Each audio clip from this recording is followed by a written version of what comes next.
L'Éthiopie souhaite obtenir un accès maritime fiable et durable pour la baie des efforts diplomatiques pacifiques axés sur le principe de donnant-donnant.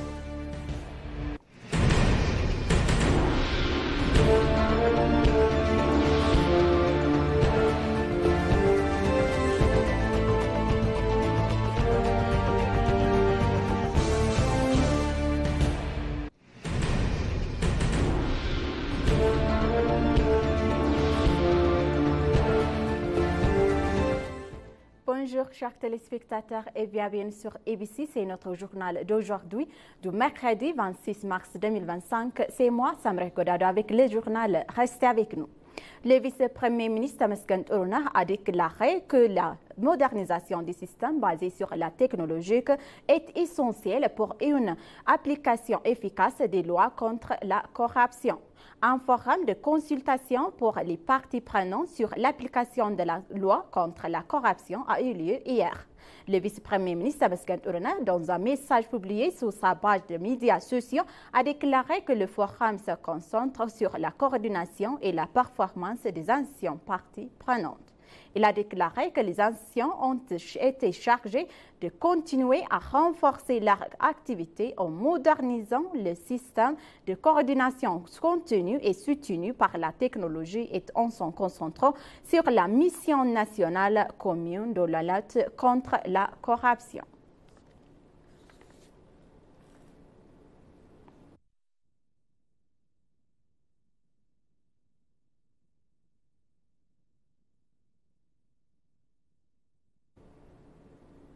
Le ministre des Affaires étrangères, Gideon Timotheo, s'est entretenu avec le secrétaire exécutif de la Commission économique des Nations Unies pour l'Afrique, Claver Gatet. Les deux parties ont échangé leurs points de vue sur les moyens de renforcer la coopération entre l'Éthiopie et la Commission économique des Nations Unies pour l'Afrique.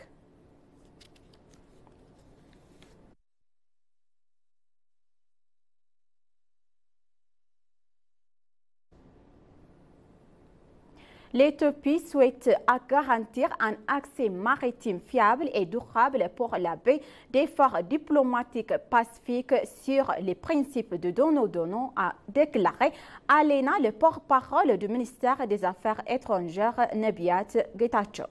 Il a également souhaité et souligné que la quête du pays pour un accès à d'urgence maritime avec les pays voisins de la région de la mer Rouge est le plus en plus reconnu comme une nécessité et une légitime par la communauté internationale.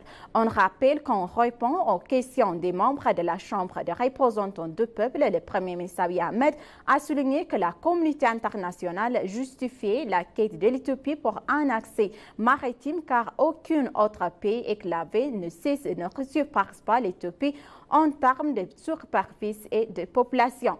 Le porte-parole du ministère des Affaires étrangères, Nebiat Getachew, a pour sa part noté que la quête de l'accès maritime était récemment devenue une préoccupation pressante pour l'Éthiopie qui cherche un accès durable et sécurisé à la mer. Le pays poursuivra ses efforts pour obtenir un accès maritime durable, a-t-il souligné. Cependant, l'Éthiopie souhaite obtenir un accès maritime fiable et durable par les baies d'efforts diplomatiques pacifiques axés sur le principe de donnant-donnant, a précisé le porte-parole.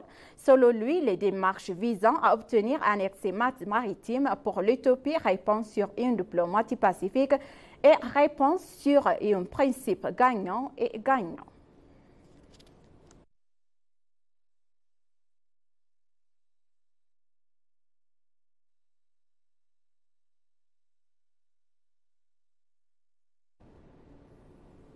L'Éthiopie et l'Agence française de développement ont signé un accord d'aide de 28,5 millions d'euros. Le ministère des Affaires et des Finances a annoncé avoir signé un protocole budgétaire et d'assistants techniques de 28,5 millions d'euros avec l'Agence française de développement pour obtenir les réformes économiques nationales en cours en Éthiopie. L'accord de soutien financier a été signé par le ministre des Finances, Job Kalling, et le directeur général de l'Agence française de développement, Luis Antonio Sochi. Le ministère des Finances indique que l'assistance technique fournie par l'Agence française de développement à l'Éthiopie contribuera à rendre effectivement les réformes entières dans le secteur financier.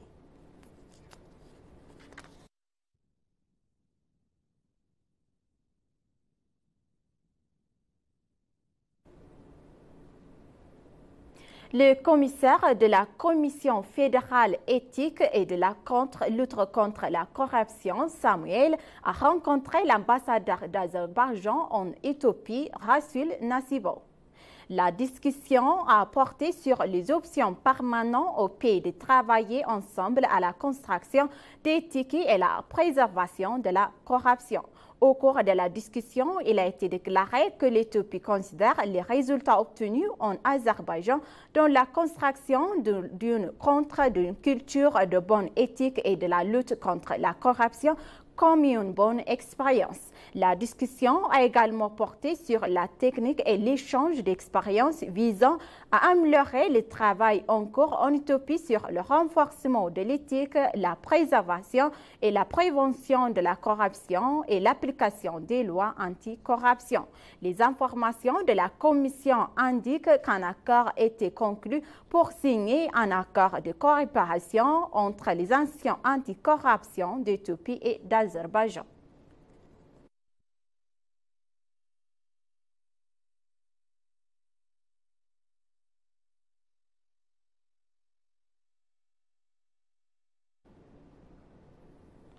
L'ambassadeur d'Éthiopie au Pakistan, Jamal Baker, s'est entretenu avec Islamabad et avec le président du Sénat pakistan, Said Yousuf Reza Ghali. La discussion a été portée sur les moyens de renforcer la coopération entre l'Éthiopie et le Pakistan par le biais d'options de coopération bilatérale et multilatérale. L'ambassadeur Jamal a affirmé le président du Sénat des efforts déployés par l'Éthiopie avec les pays voisins pour promouvoir l'intégration régionale, la paix et la stabilité et lutter contre le terrorisme. Il a noté que les efforts et les réformes macroéconomiques nationales mises en œuvre en Éthiopie augmentent la productivité et les flux d'investissements directs étrangers. Il a également déclaré que la coopération bilatérale dans le domaine des investissements et du commerce, de la culture et de l'aviation, de la science et de la technologie se développe. Le président du Sénat des tentatives est invité à participer à une exposition de promotion de produits et services éthiopiens qui se tiendra à Addis Ababa en mai 2025. Le président du Sénat pakistanais, Said Yousuf Reza Ghali, a déclaré que le Pakistan achetait une grande importance à ses relations avec l'Éthiopie et cherchait à renforcer la coopération bilatérale, régionale et multilatérale.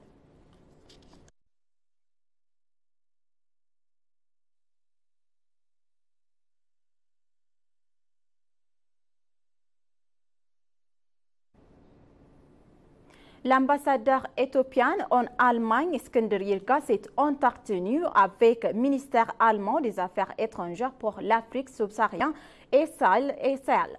Le président et la discussion visent à renforcer les relations bilatérales entre les deux pays.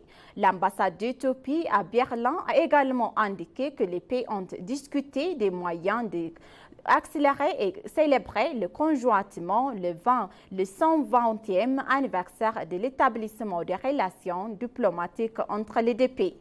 Les archives indiquent que l'Éthiopie et l'Allemagne ont établi des relations diplomatiques en 1905. Les deux pays ont ouvert leurs ambassades respectives en 1907. L'agriculture, la sécurité alimentaire, l'éducation, la sécurité sociale et le renforcement des capacités du secteur privé font partie des domaines de coopération entre l'Éthiopie et l'Allemagne.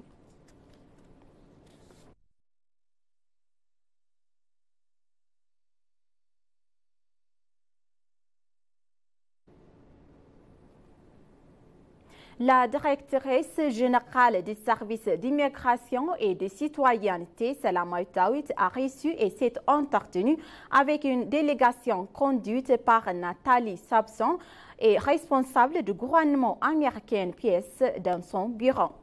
La discussion a porté sur les efforts continus d'Éthiopie en matière de contrôle des frontières aériennes et terrestres, sur les moyens de renforcer davantage la coopération avec les États-Unis dans ce domaine.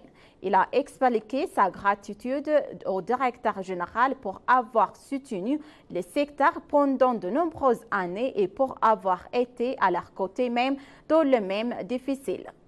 Les informations que nous avons reçues des services de l'immigration et de la neutralisation indiquent qu'ils ont demandé une formation et un soutien technique à l'avenir. Nathalie Sampson, sur sa part, a déclaré que l'Éthiopie avait fourni divers soutiens dans le passé, encourageant de travail qu'elle accomplit en matière de contrôle des frontières, et elle a souhaité fournir davantage de soutien à l'avenir.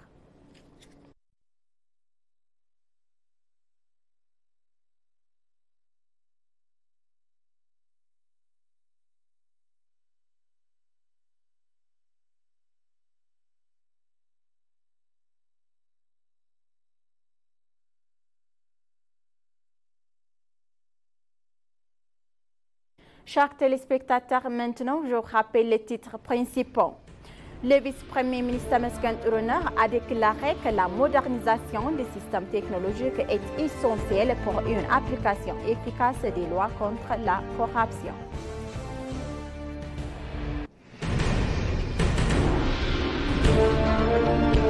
L'Éthiopie souhaite obtenir un accès maritime fiable et durable par les baies d'efforts diplomatiques pacifiques axés sur le principe donnant-donnant.